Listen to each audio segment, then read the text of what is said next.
बिस्मिल्लाहिर्रहमानिर्रहीम बिस्मिल्लाहिर्रहमानिर्रहीम रब्बि इश्रह ली सदरी व यस्सिर ली अमरी व उहलुल उक़दतम मिन लिसानी यफ़क़हू क़ौली। अस्सलामु अलैकुम वरहमतुल्लाहि व बरकातुहू। आज हम अपना सबक नंबर 3 शुरू करेंगे और कुरान समझे आसान तरीके से। इससे पहले हमने अपने 2 सबक कंप्लीट किए हैं और पिछले और 2 संडे हमारी क्लास किसी वजह से नहीं हो सकी, तो हमने सोचा कि आज हम घर से ही इसको क्लास को कर लें, सबक नंबर 3 को। बहुत ही आसान है ये और इंशाअल्लाह ताला आपको आगे लेके चलते हैं। लेकिन उससे पहले हम थोड़ा सा रिवाइज़ कर लें अपना जो पहले चैप्टर में और दूसरे सबक में हमने जो कुछ पढ़ा है अरबी ग्रामर में, तो उसको हम रिवाइज़ कर लेते हैं। तो ये हमने पढ़ा था लेसन नंबर 1 में, हुआ, हुम, अंता, अना, अंतुम, नहनो, ये 6 वर्ड्स थे। अब ये ज़माइरे मुनफसला कहलाते हैं। ज़माइरे मुनफसला वो होते हैं जो वर्ड के से अलग हो के आते हैं, यानी फासले पे होते हैं। मुनफसला यानी फासला। अब इसमें हमने पढ़ा था हुआ, हुम, हुआ का मतलब वो, हुम का मतलब वो सब, अंता आप, अना मैं, अंतुम आप सब और नहनो हम सब। तो ये तो बेसिक था जो हमारे आखिर तक ये मुख्तलिफ़ लफ्ज़ों के साथ मिलके जुड़ के आता रहेगा। अब इसमें लेसन 1 में हमने एक और लफ्ज़ नया सीखा था, मन। मन का मतलब है कौन। तो अगर हम अरबी ग्रामर में इसको हम बोलचाल में अगर हम देखेंगे तो मन हुआ, ये सवाल है। मन का मतलब कौन, हुआ का मतलब वो, तो वो कौन है ये सवाल है। आगे उसका जवाब है हुआ मुस्लिम, हुआ मुस्लिमुन, वो मुसलमान है। फिर है मन हुम, हुम का मतलब वो सब, मन का मतलब कौन, तो वो सब कौन है, हुम मुस्लिमून, वो सब मुसलमान हैं। फिर आ जाता है इसी तरह मन अंता। अंता का मतलब हमने पढ़ा था कि आप। मन कौन, आप कौन हैं, तो सामने वाला जवाब देगा अना, यानी मैं मुसलमान हूँ, अना मुस्लिमुन। इसी तरह फिर आएगा मन अंतुम, आप सब कौन हैं, तो सामने वाला जवाब देगा नहनो मुस्लिमून, हम सब मुसलमान हैं। इसी तरह इसमें लेसन नंबर 2 में हमने 2 नए अल्फाज सीखे थे। हल, हल का मतलब क्या और नाम का मतलब हाँ। अब अगर अरबी बोलचाल में हम देखें इसको कि हल अंता बखैर, हल का मतलब ऊपर लिखा हुआ है क्या, अंता का मतलब आप।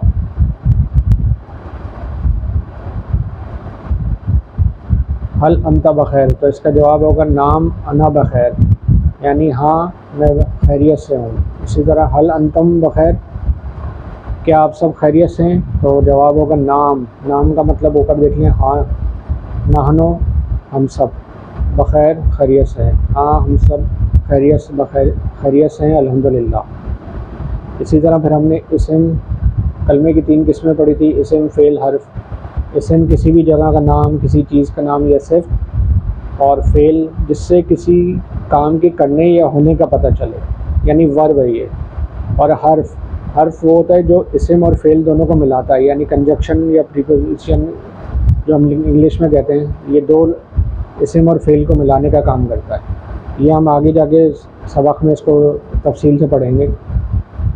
अच्छा, इस्म की जो अहम निशानियाँ थी वो हमने आपको बताई थी कि ये है कि अगर शुरू में अलीफ लाम आए या आखिर में तनवीन आए। तनवीन का मतलब 2 ज़बर, 2 पेश या 2 ज़ेर, या फिर आखिर में लफ्ज़ के आखिर में वाव नून या अलीफ ता है। अब जैसे यहाँ पर है कि अल मुस्लिमून, अलीफ लाम शुरू में आ रहा है, तो ये इस्म को ख़ास बनाया है, तो ये इस्म हो गया। मुस्लिमुन, मुस्लिमन, मुस्लिमिन, इनमें 2 तनवीन आ रही है, 2 ज़बर, 2 पेश और 2 ज़ेर आ रहे हैं। इसी तरह नीचे मुस्लिमून, मुस्लिमूना, मुस्लिमीना, मुस्लिमात, आखिर में लफ्ज़ के आगे वाव नून या नून अलीफ ता आ रहा है, तो ये इस्म की पहचान है। अब इसी तरह अलीफ लाम आपको बताया, इस्म को अगर ख़ास करना हो तो शुरू में अलीफ लाम लगा देते हैं, और जमा के लिए आपको अभी बताया वाव नून या नून का बड़ा इजाफ़ा कर देते हैं। अगर 2 पेश हो, मुस्लिमुन हो, तो ये आगे वाव नून आ जाएगा, मुस्लिमून, मुस्लिमूना हो जाएगा। और अगर दो ज़बर दो ज़ेर हैं जैसे मुस्लिमन मुस्लिमिन, तो ये या नून जमा इसकी या नून बन जाएगी मुस्लिमीन। इसी तरह ये आपके अरबी बोलचाल का है कि हुआ मुस्लिम मुस्लिमुन, वो एक मुसलमान है। हम मुस्लिमूना, वो सब मुसलमान हैं। अंता मुस्लिमुन, आप सब मुसलमान हैं। अना मुस्लिमुन, मैं मुसलमान हूँ। अंतुम मुस्लिमूना, आप सब मुसलमान हैं। नहनु मुस्लिमून, हम सब मुसलमान हैं। तो ये आप देख रहे हैं हुआ, हम, अंता, अना, अंतुम, नहनु ये शुरू में आ रहे हैं। तो ये किसी लफ्ज़ के साथ के फासले पे ही होते हैं, ये उसके साथ जुड़ के नहीं आते। अब हम अपना सबक नंबर 3 शुरू करते हैं।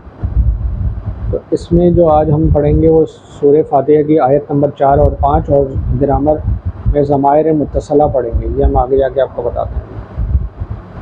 अब इसमें आयत नंबर 4 में है कि मालिकी यौमिद्दीन। मालिक ये उर्दू का ही लफ्ज़ है, जैसे हम उर्दू में यूज़ करते हैं मालिक।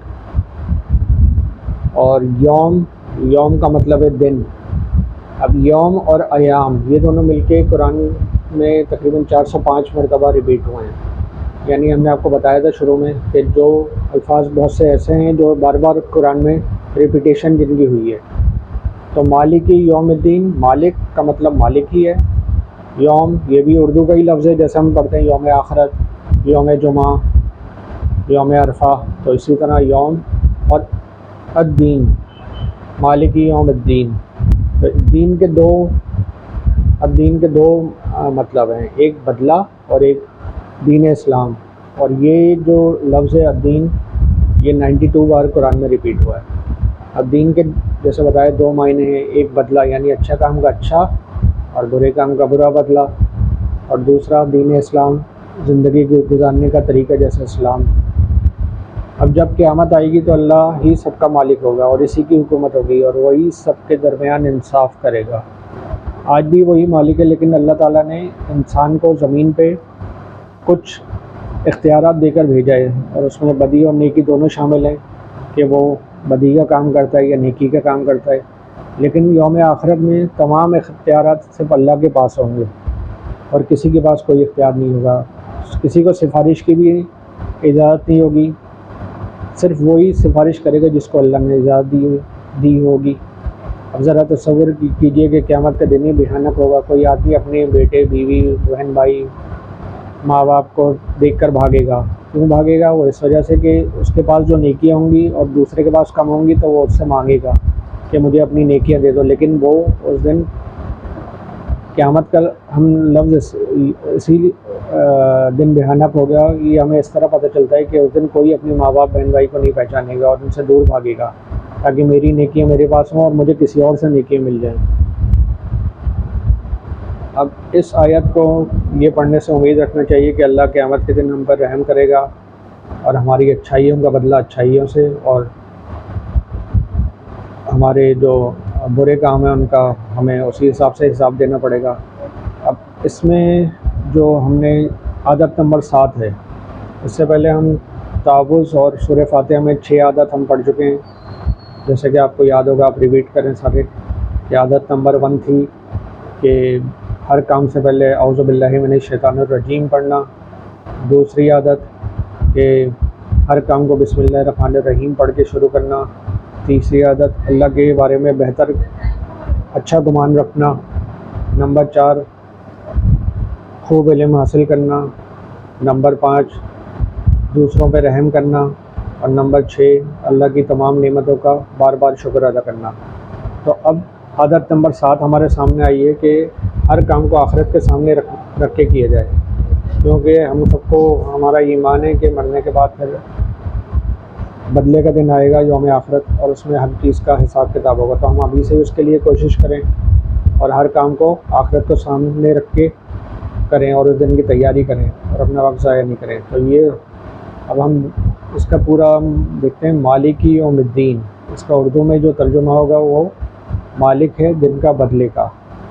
तो उसको पूरा अल्फाज में जो हम मिलाएंगे तो उसको हो जाएगा कि बदले के दिन का मालिक है। मालिकी यौमिद्दीन बदले के दिन का मालिक है। आयत नंबर 5 में हम आ जाते हैं। इय्याका नअबुदु व इय्याका नस्तईन। इय्याका अब इसमें इया अय्या का मतलब है ही और का मतलब है तेरी, यानी तेरी ही। अब का जो है ये 24 मरतबा कुरान में आया है, तो अब इया का है, इसका मतलब हो गया तेरी ही। नाबुदो हम इबादत करते हैं, जैसे आबिद माबूद इबादा, तो नाबुदो का मतलब होता है हम इबादत करते हैं। व अय्या का वाह जहाँ जहाँ कुरान में आए उसका मतलब है और जहाँ जहाँ फ़ा है फ़े लिखा हो उसके ऊपर ज़बर हो तो ये इसका मतलब होगा पस। तो ये जहाँ जहाँ आप देखेंगे ये आप इसको याद कर लें कि वाह का मतलब है और फ़ा का मतलब है पस।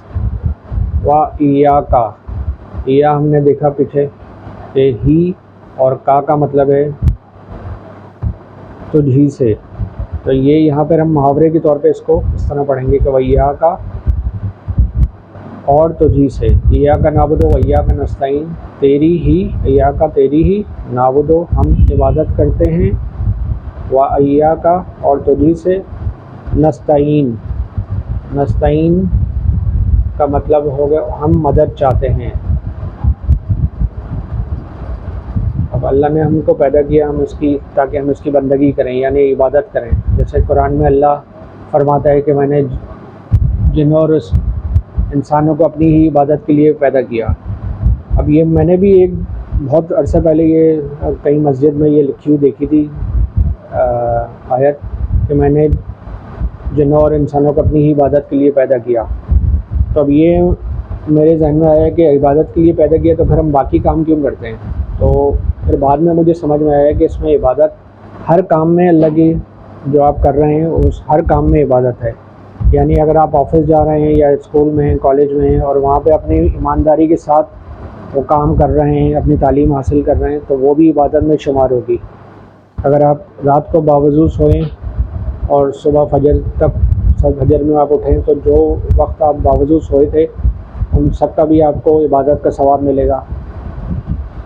इसी तरह अल्लाह के हुक्म पे चलना, उसकी नाफरमानी से बचना, ये भी इबादत में आएगा। अल्लाह को एक जानना, नमाज, रोज़े, ज़कात, हज, अल्लाह के दीन की तरफ बुलाना, इल्म हासिल करना, हलाल रोज़े कमाना, ये सब इबादत के दर्जे में आएगा। यानी हम रोज़मर्रा के जो काम कर रहे हैं उसको अगर अल्लाह के हुक्म के मुताबिक करें तो वो सब इबादत के दर्जे में आएगी। तो ये एक इबादत का हमारा है कि हम समझते हैं कि सिर्फ नमाज़ें पढ़ें रोज़े रखें तो वही इबादत है। नहीं, अल्लाह के हुक्म पे चलना और उसकी नाफरमानी से बचना, इसमें सब कुछ कवर हो जाता है कि अल्लाह के हुक्म के मुताबिक चल रहा है, इसकी नाफरमानी से बचना, तो ये भी इबादत है। तो हम पूरे दिन में जो भी काम करते हैं उसको अल्लाह के हुक्म के मुताबिक करें तो वो भी हमें इबादत का ही सवाब मिलेगा। अब ये है इसमें आदत नंबर 8 और 9, 2 आदतें इस आयत में आ गई हमें। आदत नंबर 1 कि हर काम में की नियत हो इबादत की, हर काम में नियत इबादत की हो। दरअसल इंसान के 2 हिस्से हैं, एक जिस्म है और दूसरी रूह। जिस्म को खाना चाहिए और रूह को इबादत। और जब तक अल्लाह के सही तरीके से इबादत नहीं करते हम, इसको सुकून नहीं मिलता, यानी उसको कामयाबी नहीं मिल सकती। और सुकून भी उसी वक्त मिलेगा अल्लाह की इबादत करते हुए जब आप सुकून से वो इबादत करें। अगर आप जल्दी जल्दी में नमाज़ पढ़ेंगे और तेज़ी में कहीं आपका दिमाग कहीं और होगा तो फिर वो आपको वो सुकून नहीं मिलेगा। आप इत्मीनान से सुकून के साथ अपनी नमाज़ पढ़ें, अल्लाह से लौला लगा के रखें तो इंशाअल्लाह ताला फिर आपको सुकून जो असल सुकून है वो आपको मिलेगा।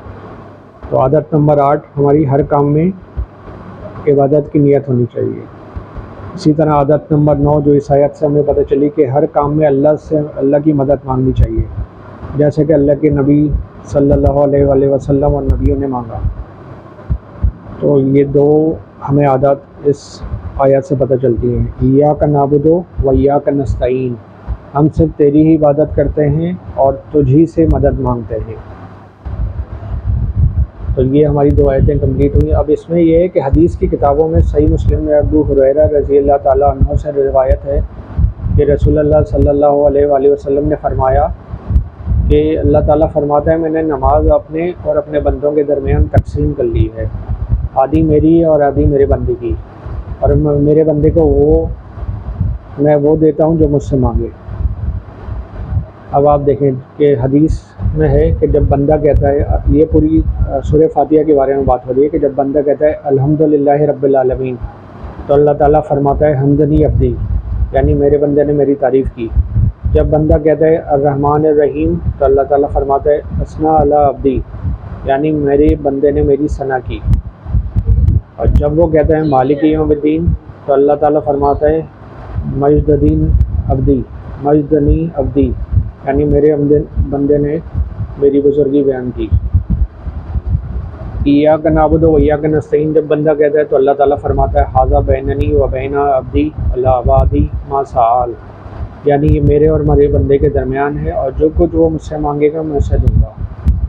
और जब वो कहता है एहदिना सिरातल मुस्तकीम सिरातल लज़ीना अनअमता अलैहिम गैरिल मग़ज़ूबि अलैहिम वलद्दालीन, तो अल्लाह ताला कहता है हाज़ा लाअब्दी व लाअब्दी मा सअल, यानी ये मेरे बंदे के लिए है, जो कुछ मांगेगा सब कुछ उससे मिलेगा। यानी आप देखें माशाल्लाह कि अब हम नमाज़ पढ़ेंगे तो हमें ये हमारे ज़हन में आना चाहिए कि ये जो हम पढ़ रहे हैं हर रकत में अल्हम्दुलिल्लाह रब्बिल आलमीन पूरी सूरह फातिहा पढ़ रहे हैं, तो अल्लाह ताला भी उसका जवाब दे रहे हैं। हर हमारी आयत के रिप्लाई में अल्लाह ताला भी हमें रिप्लाई दे रहे हैं। तो ये चीज़ हम जब हमारे ज़हन में आएगी तो हमारे नमाज में और खुशू और खुशू पैदा होगा।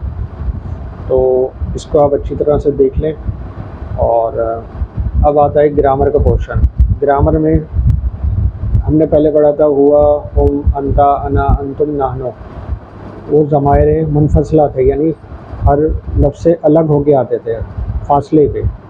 अब ये हैं जो अभी स्क्रीन पे आपको दिख रही है, ये ज़मायर मुत्तसला हैं, यानी ये टुकड़े कुरान की तकरीबन हर लाइन में आते हैं और ये हमेशा किसी दूसरे लफ्ज़ से मिल के आते हैं। सेम उसी तरह इसका इशारा है कि राइट साइड पे अगर हम वेस्ट हाइट पे राइट साइड पे इशारा करेंगे और एक फिंगर का इशारा करेंगे तो उसका मतलब मेल और वाहिद और थर्ड पर्सन।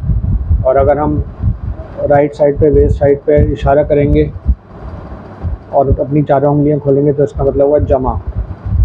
तो इसी तरह सेम वही जो पहले आपको सिखाया था उसी के मुताबिक अगर हम चलें तो ये पहला जो है लफ्ज़ वो है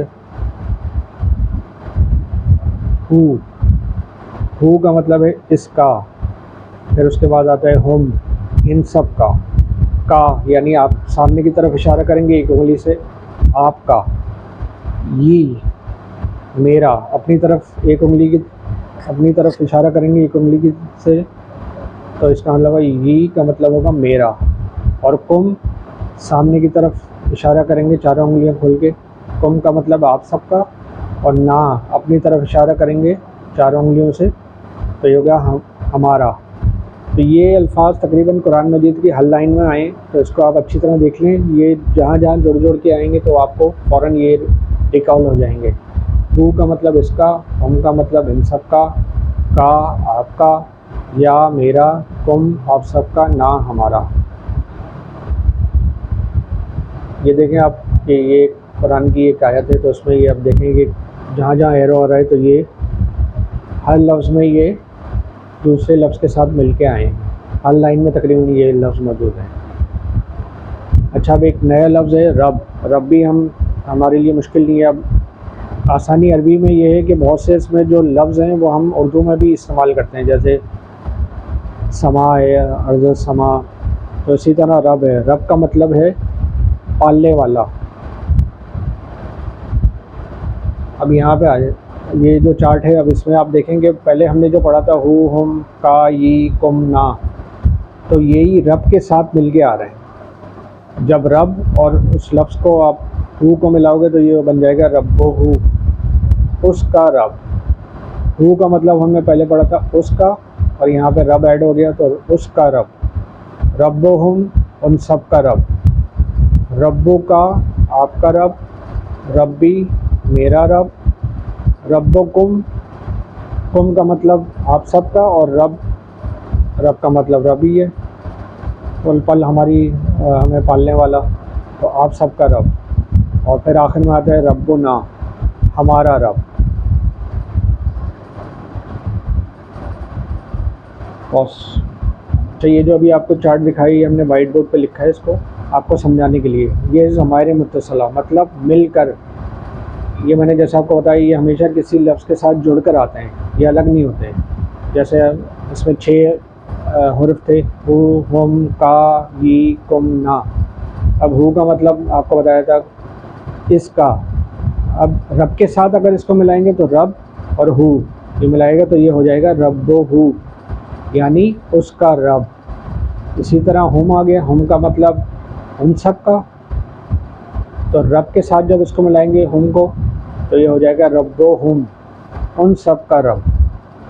इसी तरह का, आपका, रब के साथ इसको का को मिलाएंगे तो हो जाएगा रब्बू का, यानी आपका रब। ये मेरा, रब के साथ इसको जब हम कंबाइन करेंगे तो हो जाएगा रब्बी, रब्बी मेरा रब। कुम आप सबका, कुम का मतलब, और रब के साथ जब हम इसको कंबाइन करेंगे तो हो जाएगा रब्बो कुम आप सबका रब। इसी तरह आखिर जो लफ्ज़ है हुर्फ़ है ना, हमारा मतलब इसका, रब के साथ इसको जब हम कंबाइन करेंगे तो रब्बो ना हो जाएगा, यानी हमारा रब। तो ये चार्ट आप देख लें, इसको अच्छी तरीके से ये आपको भेज भी देंगे हम। और इसी तरह आपका होमवर्क जो है वो इसी तरह है कि इसमें आपको यही जो 6 अल्फाज हैं ज़मायर, हु, हुम, का, ये, कुमना, इसके साथ जैसे अब रब के साथ हमने अल्फाज बनाए और उसका मतलब लिखा, तो आपका होमवर्क होगा इसमें दीन के साथ, दीन के साथ आप हु को मिलाएंगे और ये हुम, का, ये, कुमना, दीन के साथ और किताब के साथ। तो आप इसको मिला के इस तरह एक लफ्ज़ बनाएंगे और उसके आगे उसका उर्दू में तर्जुमा लिख के फिर आप हमें व्हाट्सएप कर दें और अपना आपका ये होमवर्क होगा। तो जैसे पहला मैं आपको देता हूँ, जैसे दीन है तो दीनो हु हो जाएगा, यानी उसका दीन। दीनो हुम, दीन को हुम के साथ मिलाएंगे तो दीनो हुम उन सब का दीन। तो इसी तरह आपको बाकी अल्फाज का आपको पूरा चार्ट कंप्लीट करना है और उसका उर्दू में उसका मतलब निकला है, और एक दीन के साथ और दूसरा किताब के साथ। तो ये आप अल्फाज बना के ये आप कल तक फिर व्हाट्सएप कर दें ग्रुप में, ताकि फिर ये पहला होमवर्क तो आपका ये हो गया। और दूसरा होमवर्क आपका ये है कि सूरह फातिहा जो हमने पढ़ रहे हैं हम अभी, तो इसके बारे में इसके जो फ़ज़ाइल हैं या इसके कौन सी आयत है, या मक्की आयत है, मदनी आयत है, या इसके थोड़े बहुत एक आप पेज पे आप लिख के उसको और उसकी पिक्चर लेकर हमें भेज दें ग्रुप पे। और आप सब इस पर कोशिश करें कि लिखें, ताकि आपको किताबें खोल के आपको पढ़ना पड़ेगा और आपको देखना पड़ेगा कि इसके फ़ज़ाइल क्या हैं, इसमें क्या क्या चीज़ें हम सीखने की हैं। तो वो सब आप, हर बंदा मैं चाहूँगा कि आप सब इसमें इन्वॉल्व हों और अपना तर्जुमा खोलें कुरान का और उसमें आप देखें और उस पे पेज पे लिख के उसकी पिक्चर लेकर हमें भेज दें, या फिर आप वॉइस नोट में भेज दें, या फिर आप उसको टाइप करके भेज दें। जैसे